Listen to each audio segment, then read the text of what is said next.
Actuellement, la Chine agit de façon étrange, semblant vouloir contrôler toutes les mers autour de Taïwan. Nous allons analyser cela de plus près aujourd'hui. Regardons tout de suite. Avant cela, si vous souhaitez recevoir les informations les plus rapides du pays, veuillez simplement appuyer sur le bouton d'abonnement à Census. Je termine ici. Actuellement, la Chine s'est lancée dans la mise en place d'un système de surveillance permanente des eaux à l'est de Taïwan. À l'origine, la Chine se concentrait principalement sur les eaux autour de Taïwan. Désormais, la Chine montre des signes de vouloir établir un système de surveillance permanent, non seulement autour de Taïwan, mais aussi du côté proche du Japon. Je vous demande donc de bien vouloir vous abonner. En particulier, selon un reportage du journal Nikkei, la Chine a intensifié ses activités de surveillance dans les eaux entre l'est de Taïwan et l'île japonaise la plus à l'ouest, Yonaguni.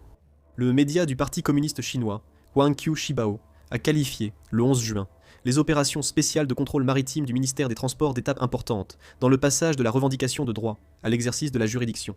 Le ministère des Transports a envoyé 4 navires, dont des patrouilleurs, de sauvetage et de relevés maritimes des administrations maritimes du Fujian et du Guangdong, autour de Taïwan. Ces navires officiels traversent les eaux de Taïwan, passent au sud de l'île vers le Pacifique, puis se dirigent entre l'est de Taïwan et Yonaguni, opérant dans cette zone. En 3 jours, ils ont mené 198 inspections, détecté 3 infractions et exigé des corrections. Du point de vue de Taïwan, c'est encore plus sensible, Taïwan ne peut qu'y réagir avec encore plus de sensibilité. La zone maritime concernée par la Chine n'est pas à l'ouest de Taïwan, Mais à l'est de Taïwan. La côte est de Taïwan est un passage clé pour le soutien extérieur en cas de guerre. Les États-Unis et le Japon privilégieraient une approche depuis le Pacifique pour aider Taïwan. La Chine le sait aussi très bien. C'est pourquoi certains analystes estiment que cette activité ne se limite pas à la sécurité de la navigation ou à des études maritimes, mais qu'elle pourrait aussi viser une utilisation militaire en cas de conflit. En particulier, le fait que les navires officiels chinois aient étudié la topographie sous-marine à l'est de Taïwan et identifié les zones de câbles sous-marins est remarquable, car dans la guerre moderne, les réseaux de communication sont un élément clé des opérations militaires. Les systèmes de commandement, la transmission d'informations, les communications militaires, mais aussi la finance et Internet sont tous interconnectés. En cas de conflit, paralyser le réseau de communication de l'adversaire devient un objectif crucial. Certains pensent que la Chine veut connaître l'emplacement des câbles sous-marins et leur environnement.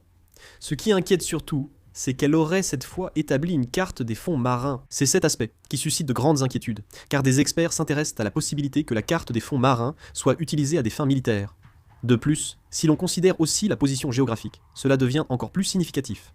La zone maritime où le navire chinois a opéré est proche de Yonaguni, la pointe ouest du Japon, à seulement une centaine de kilomètres de Taïwan. C'est pourquoi le Japon a renforcé la valeur militaire de l'île ces dernières années. Le Japon Le Japon a créé des unités de guerre électroniques en 2002 et 2024. Il prévoit aussi de renforcer ses capacités aériennes pour mieux surveiller les mouvements des avions et navires chinois en cas d'urgence. La Chine. Du point de vue de la Chine, l'île de Yonaguni est une porte d'entrée vers le Pacifique. C'est un point stratégique pour surveiller les principales voies d'accès vers le Pacifique. C'est une base qui permet de surveiller ses accès. A l'inverse, pour le Japon et les États-Unis, c'est un avant-poste qui permet de suivre les mouvements de l'armée chinoise. Théoriquement, La Chine pourrait surveiller les eaux près de Yonaguni et à l'est de Taïwan. le fait que la Chine ait commencé à considérer ces zones comme relevant de sa gestion suscite de nombreuses interprétations. Les experts militaires pensent que la Chine veut s'assurer plus rapidement le contrôle maritime en cas de crise, en utilisant les données et l'expérience acquise en temps de paix. C'est ce qu'ils pensent. Pour l'instant, Que la Chine passe à une action militaire réelle. il est difficile de dire qu'elle est réellement passée à l'action. Cependant, la portée de ses activités s'élargit progressivement, et l'exercice de sa juridiction devient de plus en plus flagrant, ce qui explique pourquoi les pays voisins sont de plus en plus inquiets. En plus de cela, la Chine continue de déployer des navires des gardes-côtes dans les eaux à l'est de Taïwan, montrant ainsi son intention de considérer les eaux taïwanaises comme ses eaux côtières. La Chine a aussi envoyé ses navires dans les eaux de l'île taïwanaise de Taiping, dans l'archipel des Spratleys. À Taïwan et ailleurs, ces actions chinoises sont vues comme une tentative d'accroître son influence autour de Taïwan. La Chine agit précipitamment cette fois-ci, non seulement à cause de ses ambitions, mais aussi en réaction aux actions du Japon et des Philippines.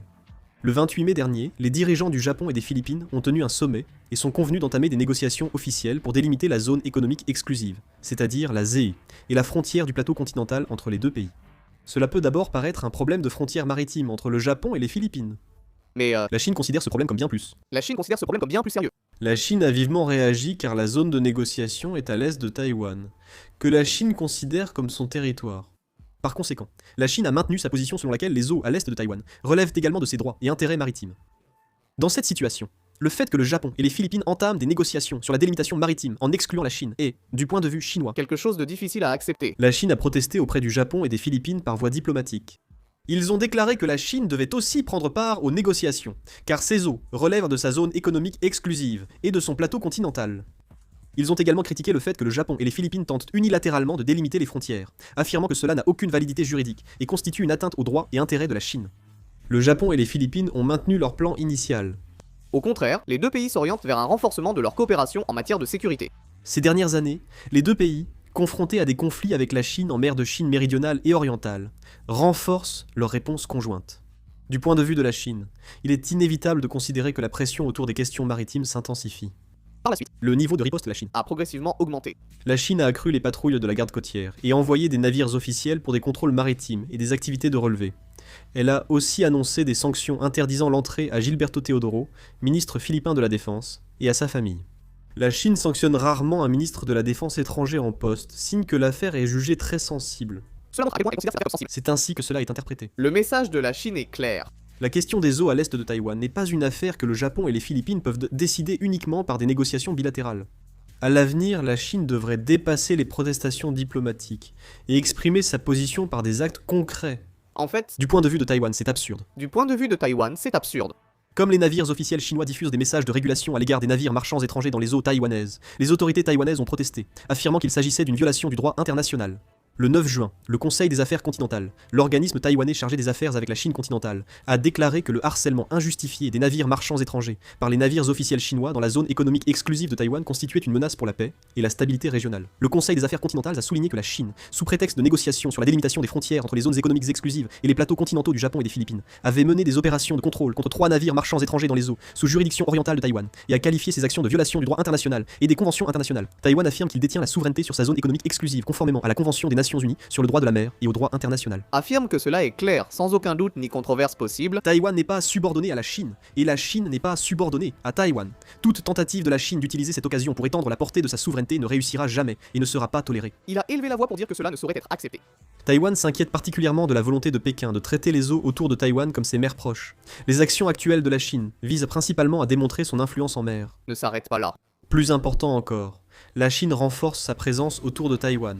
Aujourd'hui, elle patrouille. Demain, elle inspecte les navires. Puis elle veut contrôler la navigation. Si ces activités se répètent, la communauté internationale pourrait progressivement s'habituer à voir des navires chinois opérer dans ces eaux. En politique internationale, il importe souvent plus de savoir qui administre un territoire que qui a planté son drapeau en premier. La Chine en est également bien consciente. Récemment, les médias officiels chinois soulignent la gestion et l'application de la loi autour de Taïwan. Le journal Hanguo Shibo a qualifié cette activité de passage d'une revendication de gestion à un exercice effectif de la juridiction. C'est une déclaration importante. La Chine a publiquement annoncé vouloir maintenir une présence continue dans les eaux, autour de Taïwan à l'avenir. C'est aussi la raison pour laquelle Taïwan est en alerte. Si les navires officiels et les gardes-côtes chinois continuent d'opérer dans ces eaux, contrôlant et enquêtant, la Chine pourra progressivement renforcer son influence réelle sur la zone. Même si la communauté internationale réagit d'abord vivement, l'intérêt peut diminuer si la même situation se répète pendant plusieurs années. Selon certaines analyses, la Chine considère ces changements dans une perspective très à long terme. En réalité, la Chine a récemment envoyé à plusieurs reprises le message qu'elle inclurait les eaux à l'est de Taïwan, dans son propre système de gestion des mers proches. Cela signifie que cette zone maritime, Qu'ils ne vont pas simplement patrouiller temporairement, mais qu'ils continueront à le faire à l'avenir. et qu'ils voient cet espace comme un lieu à gérer et contrôler en permanence. C'est ainsi que cela peut être interprété. C'est pourquoi les experts estiment qu'il ne faut pas considérer les événements actuels comme des incidents isolés, mais plutôt comme une tendance globale. Selon eux, la Chine élargit progressivement son champ d'action autour des mers proches de Taïwan, renforce son contrôle et intensifie ses revendications de juridiction. Tout cela se déroulant par étapes. C'est pourquoi Taïwan, le Japon et les États-Unis suivent la situation actuelle. De très près. Il est très probable que la Chine cherche à accroître continuellement sa présence, non seulement dans les eaux autour de Taïwan, mais aussi dans les eaux à l'est de Taïwan. En envoyant régulièrement des navires officiels, ils banalisent leur présence dans ces eaux. Pour Taïwan, la surveillance et la réaction deviennent plus lourdes à l'ouest comme à l'est. En particulier, l'armée taïwanaise pourrait se retrouver dans une situation où elle doit gérer simultanément des zones maritimes plus vastes. Si en plus, la portée et la fréquence des patrouilles chinoises augmentent, le fardeau sécuritaire de Taïwan devrait s'alourdir encore davantage. Pour cette raison, certains estiment que ce mouvement n'est pas un incident isolé, mais le début d'une nouvelle phase de tension qui pourrait se prolonger pendant plusieurs années.